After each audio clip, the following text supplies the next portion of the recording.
राहुल गांधी ने लेख लिखकर महाराष्ट्र विधानसभा चुनाव में वोटरों की संख्या बढ़ने पर सवाल उठाते हुए संदिग्ध बताया। कांग्रेस नेता के आरोप पर भाजपा प्रदेश अध्यक्ष चंद्रशेखर बावनकुले ने पलटवार किया है। राहुल पर देश को गुमराह करने का आरोप लगाते हुए बावनकुले ने कहा कि राज्य की जनता लगातार कांग्रेस को हरा रही है, इसलिए वह झूठे आरोप लगातार मतदाताओं का अपमान कर रहे हैं। राजस्व मंत्री चंद्रशेखर बावनकुले ने आंकड़े देकर राहुल गांधी के आरोपों का खंडन किया।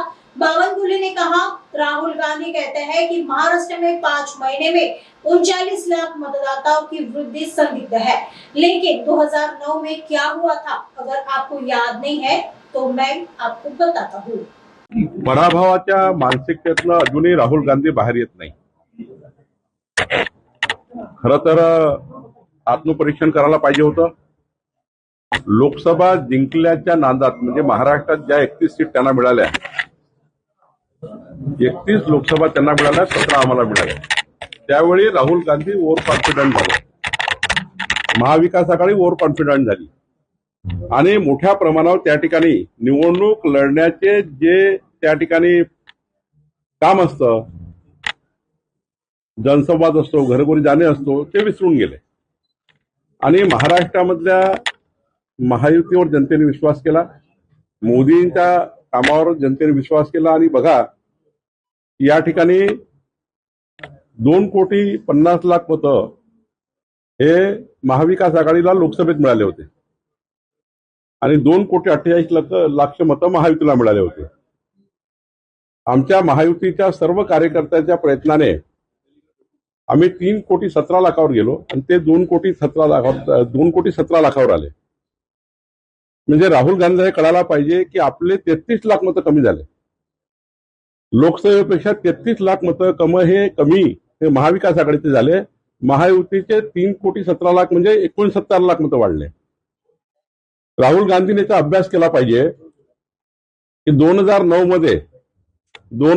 मध्ये लोकसभेच्या निवडणुकीला 7,29,00,000 मतं महाराष्ट्रामध्ये त्यावेळी एनरोलमेंट होते, आपल्या मतदार यादीमध्ये होते। म्हणजे लोकसभेच्या 2009च्या मतदार यादीत 7,29,00,000 मतदार होते आणि 2009च्या विधानसभेला 30 लाख मतं वाढवून महाराष्ट्रामध्ये 7,59,00,000 मतं झाले होते। तर तेव्हा त्यांचं सरकार होतं, तेव्हा निवडणूक आयोग आता हे म्हणायचं का केंद्रात त्याची सरकार होती, राज्यात त्यांची सरकार होती, मग हे 30 लाख मतं कसे वाढले होते? 30 लाख मतं हे तेव्हाही निवडणूक आयोगाने घरोघरी जाऊन त्या ठिकाणी नोंदणी केली होती 2009 मध्ये आणि आताही निवडणूक आयोगाने जे काही आम्ही या निवडणुकीच्या यादीमध्ये याद्या असतात त्या याद्या दुरुस्त केल्या गेल्या आहेत। आता कामठी विधानसभेमध्ये ते आरोप करतात, कामठी विधानसभेमध्ये त्यांच्या काँग्रेसच्या नेत्यांनी 17,000 मतं त्या ठिकाणी टाकलेले आहेत। म्हणजे कामठी विधानसभेच्या काँग्रेसच्या नेत्यांनी आपल्या बूथवरनं 17,000 मताची त्या ठिकाणी नोंदणी केली आहे।